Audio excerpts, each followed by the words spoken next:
Colossiens chapitre 3. Si donc vous êtes ressuscités avec Christ, cherchez les choses d'en haut, où Christ est assis à la droite de Dieu. Affectionnez-vous aux choses d'en haut et non à celles qui sont sur la terre.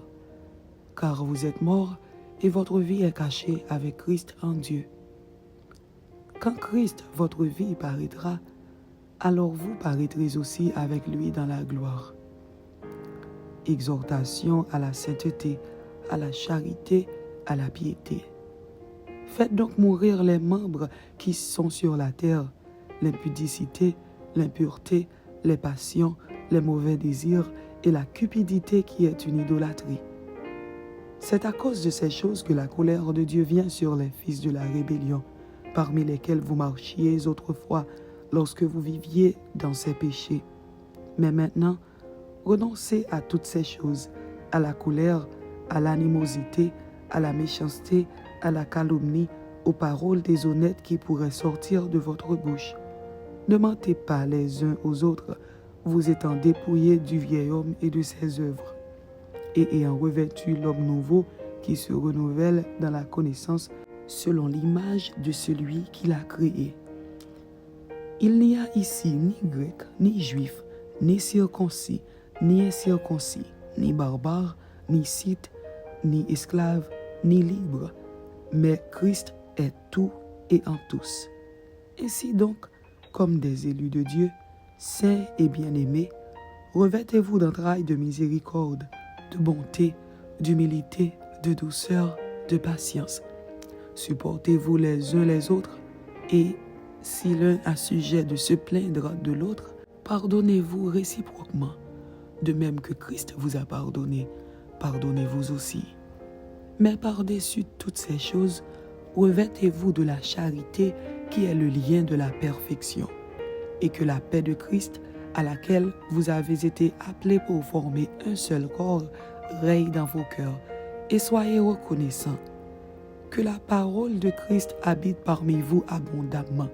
Instruisez-vous et exhortez-vous les uns les autres en toute sagesse, par des psaumes, par des hymnes, par des cantiques spirituels, chantant à Dieu dans vos cœurs sous l'inspiration de la grâce. Et quoi que vous fassiez, en parole ou en œuvre, faites tout au nom du Seigneur Jésus, en rendant par lui des actions de grâce à Dieu le Père. Devoirs domestiques. Femmes, soyez soumises à vos maris, comme il convient dans le Seigneur. Maris, aimez vos femmes et ne vous aigrissez pas contre elles. Enfants, obéissez en toutes choses à vos parents, car cela est agréable dans le Seigneur. Pères, n'irritez pas vos enfants, de peur qu'ils ne se découragent. Serviteurs, obéissez en toutes choses à vos maîtres selon la chair, non pas seulement sous leurs yeux, comme pour plaire aux hommes, mais avec simplicité de cœur, dans la crainte du Seigneur. Tout ce que vous faites, faites-le de bon cœur, comme pour le Seigneur et non pour des hommes, sachant que vous recevrez du Seigneur l'héritage pour récompense.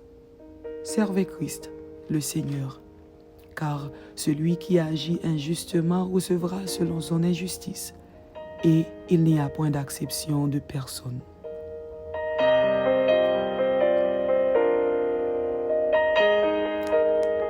Colossiens chapitre 4. Maîtres, accordez à vos serviteurs ce qui est juste et équitable, sachant que vous aussi, vous avez un maître dans le ciel. Exhortation à la prière et à la sagesse. Persévérez dans la prière. Veillez-y avec action de grâce. Priez en même temps pour nous, afin que Dieu nous ouvre une porte pour la parole, en sorte que je puisse annoncer le mystère de Christ pour lequel je suis dans les chaînes, et le faire connaître comme je dois en parler.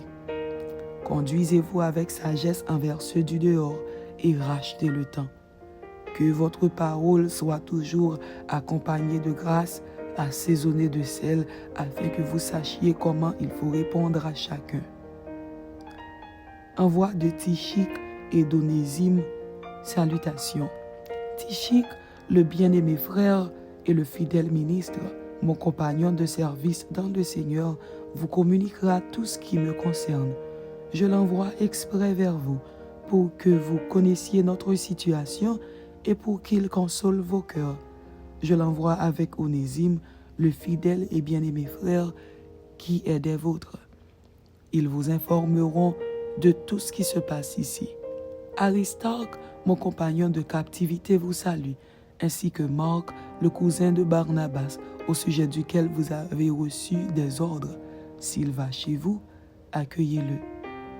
Jésus, appelé Justus, vous salue aussi. Ils sont du nombre des circoncis et les seuls qui aient travaillé avec moi pour le royaume de Dieu et qui aient été pour moi une consolation. Epaphras, qui est des vôtres, vous salue. Serviteur de Jésus-Christ, il ne cesse de combattre pour vous dans ses prières, afin que, parfait et pleinement persuadé, vous persistiez dans une entière soumission à la volonté de Dieu. Car je lui rends le témoignage qu'il a une grande sollicitude pour vous, pour ceux de la Odyssée et pour ceux d'Hiérapolis. Luc, le médecin bien-aimé, vous salue, ainsi que Démas. Saluez les frères qui sont à la Odyssée, et Néphas et l'Église qui est dans sa maison. Lorsque cette lettre aura été lue chez vous, faites en sorte qu'elle soit aussi lue dans l'Église de la Odyssée, et que vous lisiez à votre tour celle qui vous arrivera de la Odyssée. Et dites à Archippe, prends garde au ministère que tu as reçu dans le Seigneur, afin de le bien remplir. Je vous salue, moi Paul, de ma propre main. Souvenez-vous de mes liens. Que la grâce soit avec vous. Amen. C'était Colossiens chapitre 3 et Colossiens chapitre 4. Ainsi se termine la lecture du livre de Colossiens. Que Dieu vous bénisse. Amen.